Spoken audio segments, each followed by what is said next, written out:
There is something eternal about a father's love, something that transcends the ordinary passage of time and defies the natural decay that touches all things in this temporal world. While seasons change and years accumulate like fallen leaves, while the vigor of youth gives way to the quiet dignity of age, a father's love remains constant, an unwavering flame that burns with the same intensity through every stage of life. This love is not diminished by the silver that creeps into his hair, nor weakened by the lines that etch themselves across his face like a map of all the years he has carried his children in his heart. It is a love that knows no expiration date, no statute of limitations, no point of obsolescence. From the moment a father first holds his newborn child, feeling that small heart beat against his chest, to the day when roles reverse and that same child holds his aged hand, the love remains, transformed perhaps, deepened certainly, but never lessened, never old, never worn out. The genesis of a father's love often catches men by surprise, arriving with such force that it reshapes their entire understanding of what it means to be human. Before fatherhood, a man might consider himself complete, might believe he understands the full spectrum of human emotion and connection. Then a child arrives, sometimes announced, sometimes unexpected, and suddenly everything changes. In that first moment, when a father looks into the eyes of his newborn, something fundamental shifts in the architecture of his soul. The world, which once revolved around his own ambitions and desires, tilts on its axis and reorients itself around this tiny being who has just entered it. This is not a gradual process, but an instantaneous transformation, as sudden and complete as the flipping of a switch. The man who exists before this moment and the father who exists after are the same person, yet fundamentally different. A capacity for love that he never knew he possessed suddenly opens up within him, vast and deep as an ocean, and he realizes with startling clarity that he would lay down his life for this child without a second thought, without hesitation, without regret. This inaugural love is raw and overwhelming, untested by the challenges that will come, uncomplicated by the complexities that years will bring. When a father holds his infant child in the quiet hours of the night, feeding or soothing or simply watching the miracle of this new life breathing in and out, he experiences a purity of emotion that is almost spiritual in its intensity. Every tiny feature becomes precious beyond measure. Those impossibly small fingers that wrap around his thumb with surprising strength, those eyes that seem to look at him with an ancient wisdom despite their newness to the world, that soft skin that smells of innocence and promise. He studies his child's face with the concentration of a scholar deciphering sacred texts, memorizing every detail, every expression, every sound. The weight of this small body in his arms feels simultaneously light as air and heavy with the responsibility of an entire future. He makes promises in those quiet moments, silent vows that he may never speak aloud, but that carve themselves into his heart with the permanence of stone inscriptions. He promises to protect, to provide, to guide, to love without condition or reservation. He promises to be better than he has ever been before, to rise to the challenge of this sacred trust that has been placed in his hands. As the infant becomes a toddler, a father's love manifests itself in new and active ways.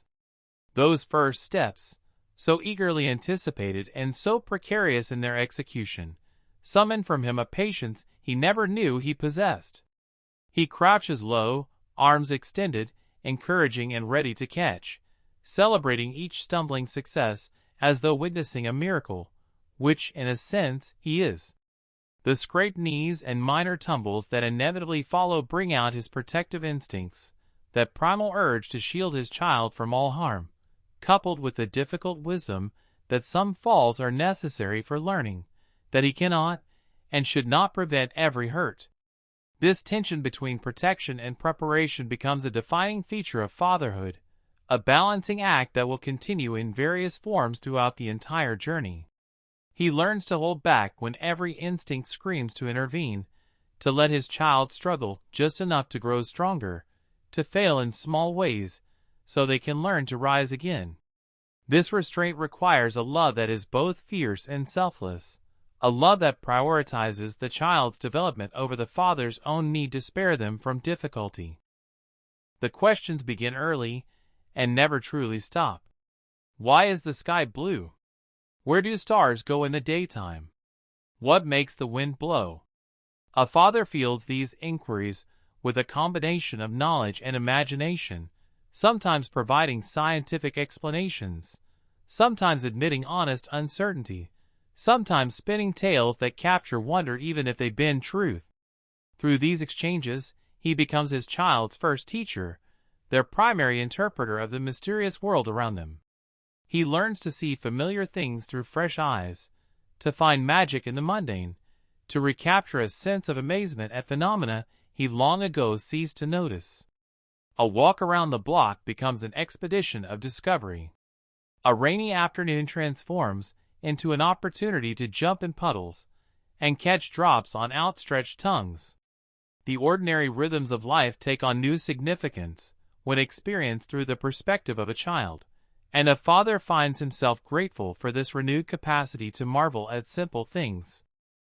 The early years of childhood have a timeless quality, days that seem endless in their individual unfolding yet somehow pass with frightening speed when viewed in retrospect. A father throws a ball in the backyard, builds block towers to be knocked down with gleeful abandon, reads bedtime stories with theatrical voices that make his child giggle and beg for one more chapter. He becomes intimately familiar with the plots of animated movies, learns the names and special powers of action figures, develops expertise in the assembly of toys whose complexity seems deliberately designed to test paternal patience. His home accumulates the cheerful clutter of childhood, crayon drawings affixed to the refrigerator with magnets, small shoes kicked off by the door, stuffed animals that have become beloved companions with their own personalities and preferences.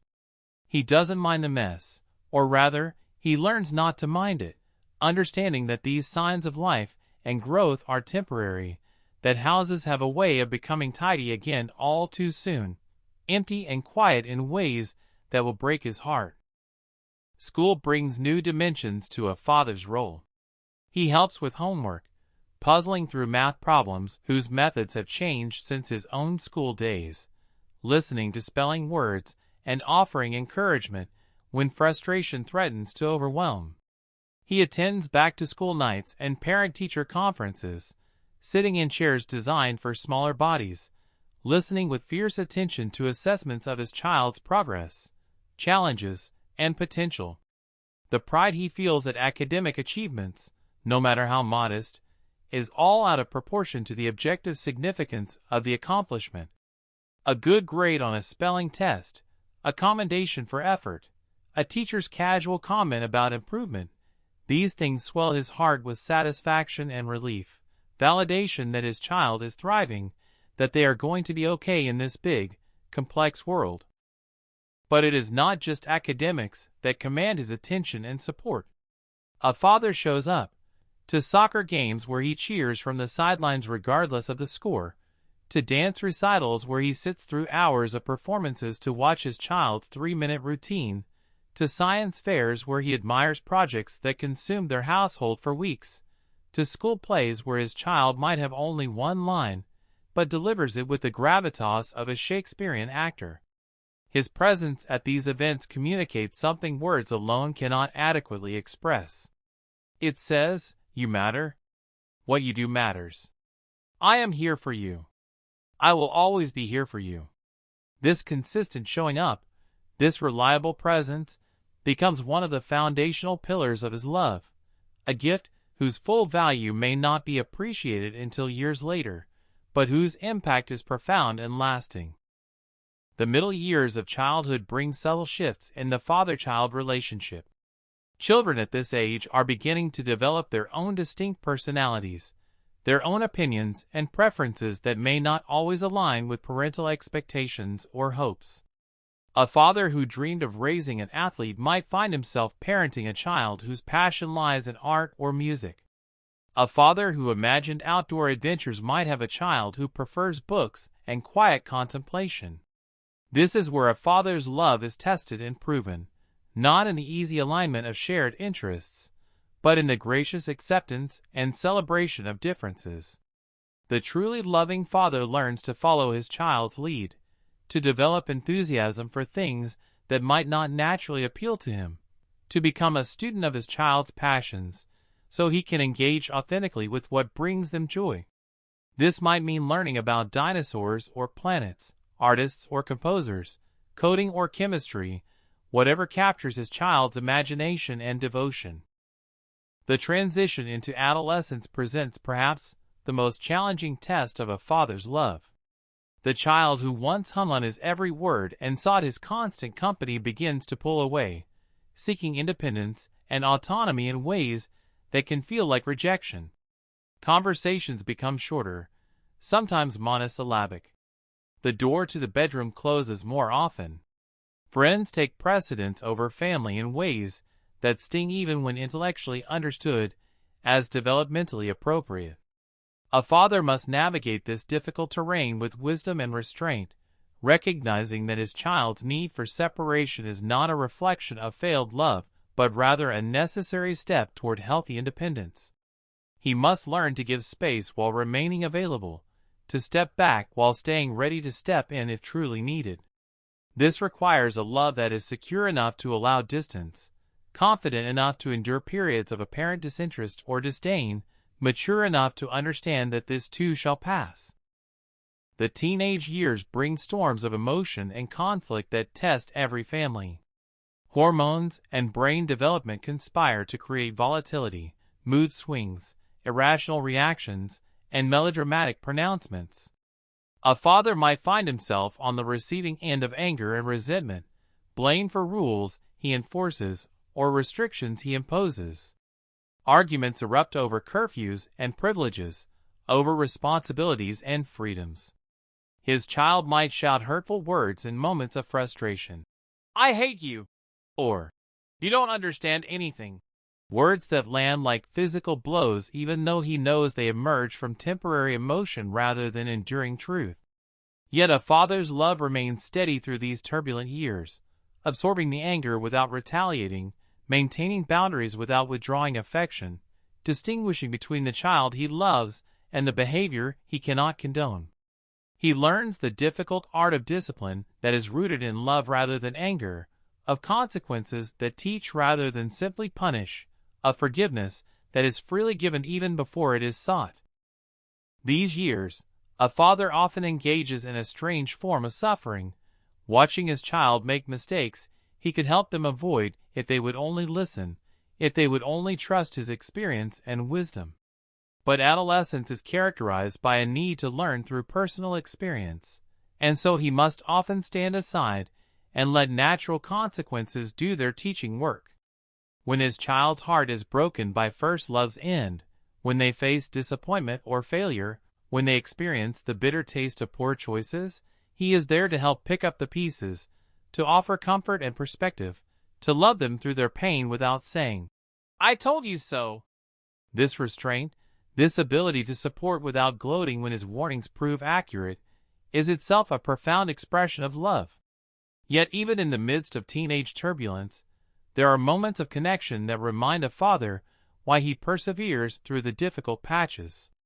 A late-night conversation when his teenager can't sleep and comes downstairs to talk, dropping their armor of adolescent coolness to speak honestly about fears or dreams.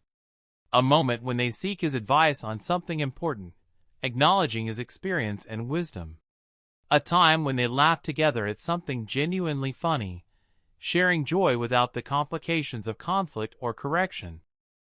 These moments are gifts, precious precisely because they are less frequent now, and a father learns to receive them with gratitude, to not overreach or push for more than his child is ready to give, to let each moment of connection be enough in itself. The teaching role of fatherhood deepens during these years. Beyond academic help, a father imparts life skills and practical wisdom. He teaches his child to drive, enduring the nerve-wracking experience of occupying the passenger seat while his teenager navigates traffic with newly acquired skills and incomplete judgment. He teaches them to manage money, to understand credit and debt, to balance wants and needs. He teaches them to handle tools, to maintain a car, to navigate bureaucratic systems, to stand up for themselves while treating others with respect. Some of these lessons are conveyed through direct instruction, others through modeling, and still others through the kinds of stories fathers tell, accounts of their own experiences, mistakes, and lessons learned. Through all of this teaching, he is trying to prepare his child for independent life, to equip them with the knowledge and skills they will need when he is no longer present to guide each decision. The approach of adulthood brings a bittersweet quality to fatherhood. College applications or career decisions loom, creating a strange mixture of excitement and dread. A father is proud of his child's readiness to launch into the world, yet mourns the approaching end of daily shared life. He helps with the practical aspects of this transition, visiting campuses, filling out forms, discussing majors and career paths, perhaps teaching his child to do laundry and budget for groceries. But beneath these practical preparations lies a profound emotional reality. His child is leaving. The house that has been shaped by their presence will soon know their absence. The daily rhythms that have included them will need to be renegotiated. The role of active, hands-on father will transform into something less immediately necessary. When the day of departure arrives, whether to college or a first apartment or some other expression of independence, a father's love manifests in contradictory ways. He is efficient and capable, helping to load boxes and furniture, to set up a new space, to ensure his child has everything they need. He is cheerful and encouraging, focusing on the adventure ahead rather than the separation at hand. He is strong and composed, holding himself together for his child's sake. But inside, his heart is breaking a little, or perhaps breaking a lot. The drive home after leaving his child in their new life is often one of the hardest journeys a father makes. The empty car echoing with absence, the house he returns to feeling too quiet, too still, too empty. Yet even in this grief, there is love, love that celebrates his child's readiness for this next chapter, love that finds joy in their excited nervousness, love that takes satisfaction in having raised a young adult capable of navigating the world independently. The relationship between a father and his adult child is different from anything that has come before, yet the love that underlies it remains unchanged. Now the dynamic shifts from authority to advisory, from instruction to consultation. An adult child makes their own decisions, lives their own life, faces consequences without parental intervention. A father's role becomes one of support and encouragement rather than direction and control. He offers advice when asked, sometimes biting his tongue when not asked, learning to trust that the foundation he helped build is strong enough to bear the weight of adult life. He watches his child navigate career challenges, romantic relationships, financial pressures, and all the complex realities of grown-up existence, and he resists the urge to solve every problem, to smooth every rough path, understanding that his child needs the dignity of managing their own life. When his adult child comes to him with problems or questions, a father feels a complex mixture of emotions. There is gratitude that they still value his perspective and trust his counsel.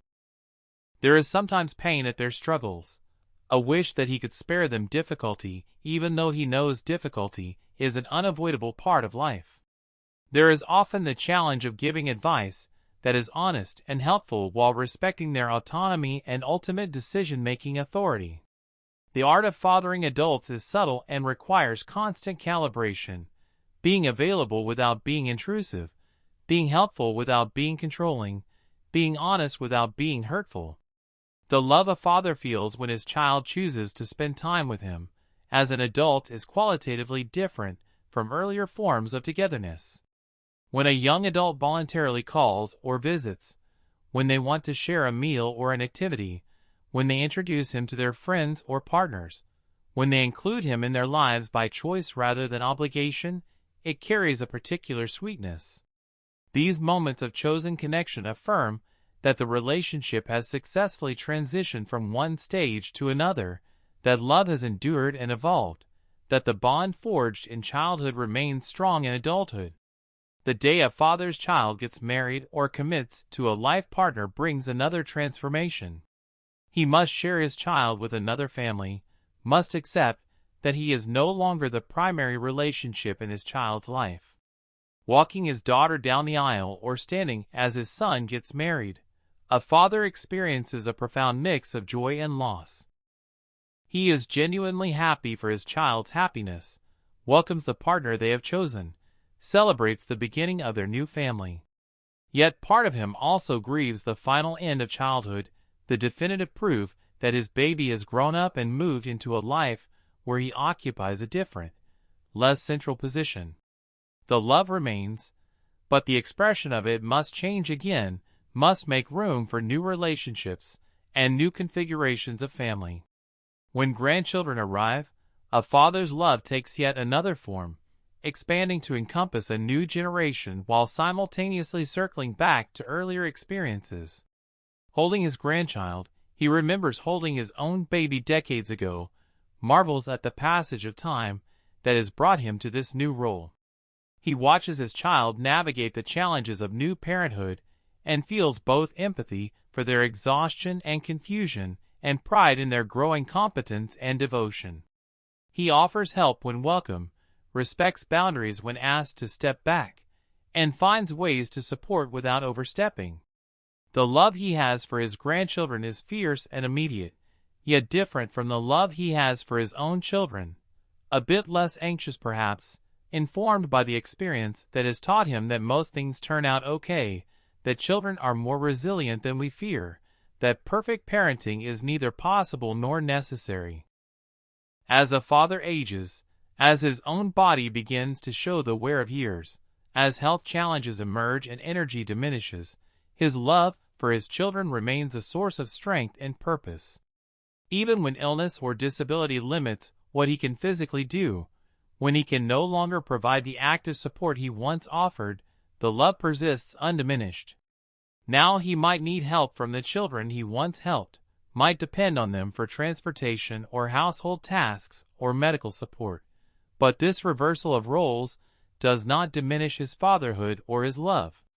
He may feel frustration at his limitations, may struggle with the loss of independence, may worry about being a burden, yet his love for his children continues to motivate and sustain him.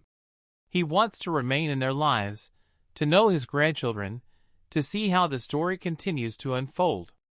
In the final seasons of a father's life, when he knows the time remaining is limited, his love often finds expression in attempts to pass on final wisdoms, to say things that might otherwise go unsaid.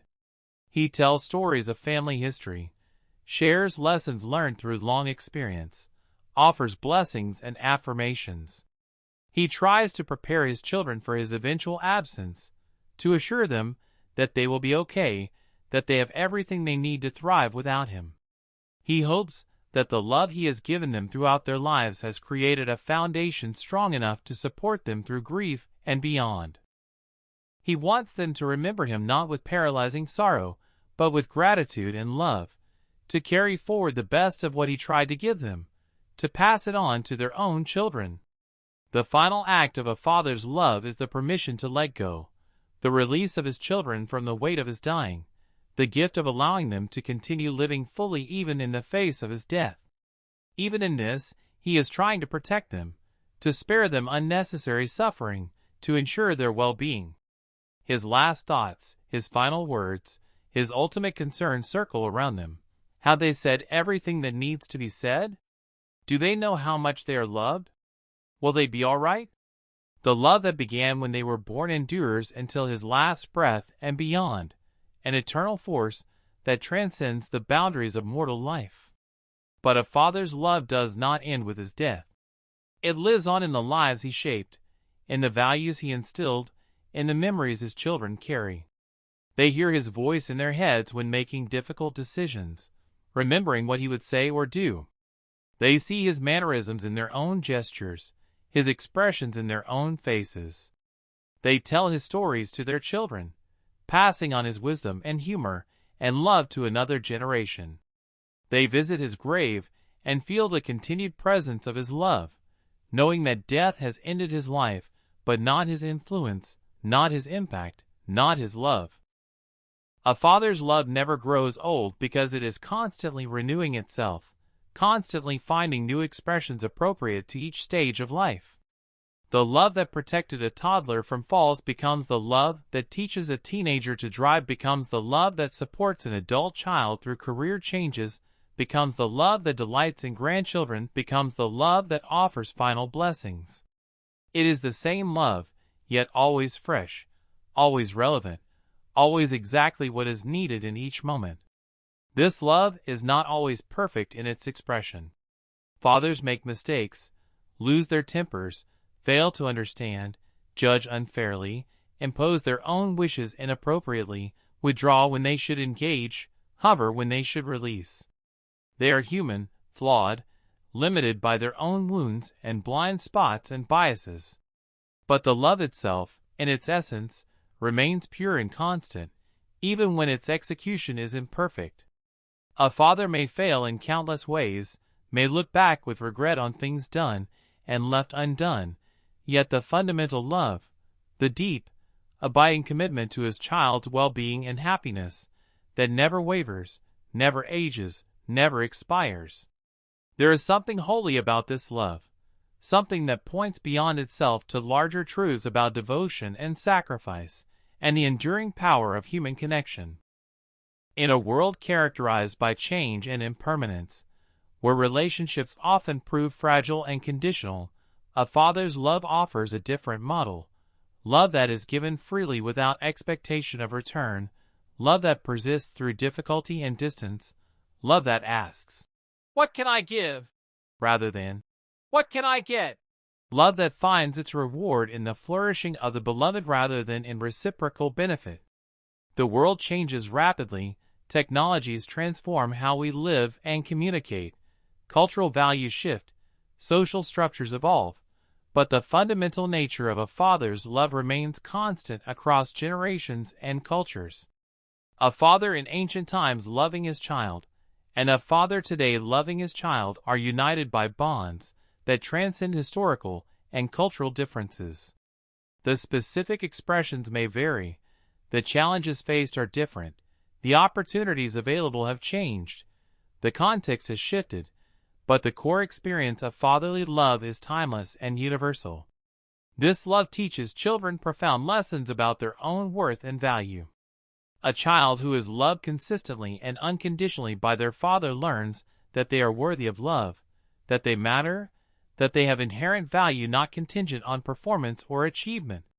This foundation of secure love enables them to take risks, to pursue dreams, to weather failures, knowing that their fundamental worth is not in question. It gives them the confidence to be themselves, to develop their authentic identities, to resist pressure to conform to expectations that don't fit who they truly are. The love they receive becomes a gift they can give to others, to partners, to friends, and eventually to their own children, perpetuating a legacy of love across generations.